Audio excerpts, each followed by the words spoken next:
underestimated voices, and if you've ever been laughed at, ignored, or told you don't belong, this story is for you. So subscribe and stay with me to the very end.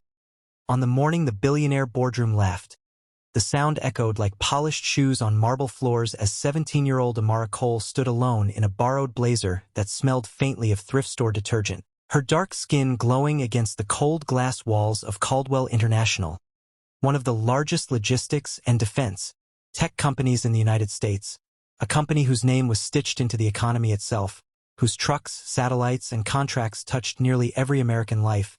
And when Amara said the words, "I am the new heiress of this company," the laughter wasn't cruel at first. It was automatic, trained, the kind of laughter powerful people use when reality threatens their comfort, the kind that says we decide what's possible here, and no one in that room, not the silver-haired CEO Richard Caldwell Jr., not the venture sharks with their cufflinks and quiet arrogance, not the legal team already bored with the day, noticed how calm Amara was, how her hands didn't shake, how her eyes carried the weight of someone who had already lived through storms that money couldn't imagine, because just 12 years earlier she had been sleeping on the floor of a women's shelter in Baltimore with her mother, Lena Cole, a janitor who worked night shifts cleaning offices that looked exactly like this one. Lena, who taught Amara to read contracts the same way other kids learned bedtime stories. Lena, who whispered, "Power hides behind paperwork." And when the CEO finally wiped a tear of laughter and asked security to escort the young lady out, Amara didn't move.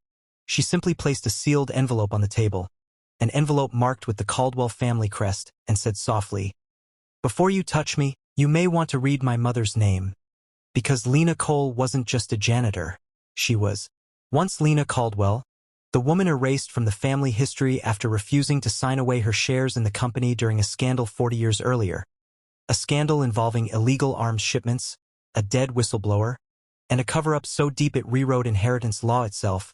And suddenly the room shifted, because Richard Caldwell Jr. recognized that name, remembered the woman his father called a mistake, remembered the night documents vanished from the safe, remembered how the board voted to declare Lena mentally unfit after she got pregnant by a man they later destroyed.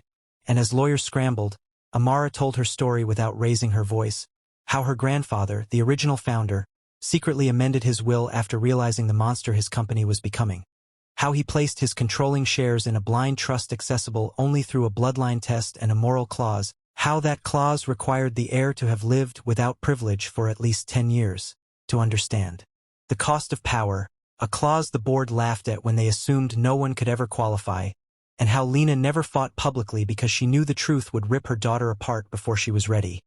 So she raised Amara poor on purpose, teaching her dignity before dominance, restraint before revenge. And when the blood test results were projected onto the screen, silence crushed the room, because Amara was not only a Caldwell by blood, she was the sole qualifying heir under the trust's conditions, owning 52% of the company effective immediately, and the laughter died, replaced by fear, because the board realized too late that this teenager now legally controlled their futures. But here's the twist they didn't expect. Amara didn't fire anyone, didn't call the press, didn't smile. Instead she asked one question: where's the file labeled Atlas Gray? A file so classified it wasn't supposed to exist. A file documenting decades of unethical contracts, environmental cover-ups in black and brown communities, and the reason her grandfather died of natural causes the week after threatening to go public. And when the CEO denied its existence, Amara played her final card, revealing that she had already copied it 3 days earlier while interning unnoticed in the company's mailroom, because power never looks down. And she explained that she wasn't there to destroy the company but to rebuild it, to turn it into what it was supposed to be before greed rotted it from the inside. And then she did something no one expected.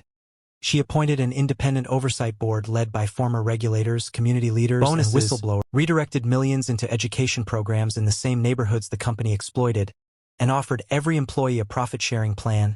And America noticed. The headlines exploded. Teen heiress shakes corporate America. The girl they laughed at owns them now. And while critics called her a puppet or a PR stunt, Amara kept working, quietly, relentlessly, sleeping in her office, listening more than she spoke. And when Richard Caldwell Jr. tried to undermine her with a hostile takeover backed by old money allies, Amara revealed the final twist. Her grandfather's will didn't just give her shares. It triggered automatic federal review if any attempt was made to remove her. A legal trap designed decades ago for this exact moment, and Richard was forced to resign in disgrace, later indicted when the Atlas Gray files became public, and the same boardroom that once laughed now stood when Amara entered, not out of fear but recognition. Because she didn't just inherit power, she earned it through patience, pain, and perspective. And years later, when a journalist asked her what she felt in that moment of laughter, Amara smiled and said, "I felt free, because when people laugh at you, they reveal who they are, and when they stop laughing, they finally see who you've always been." And if you're listening to this right now wondering whether your story matters, whether being underestimated is a curse or a weapon, remember this: America doesn't just change through loud revolutions, it changes when the quiet ones finally speak.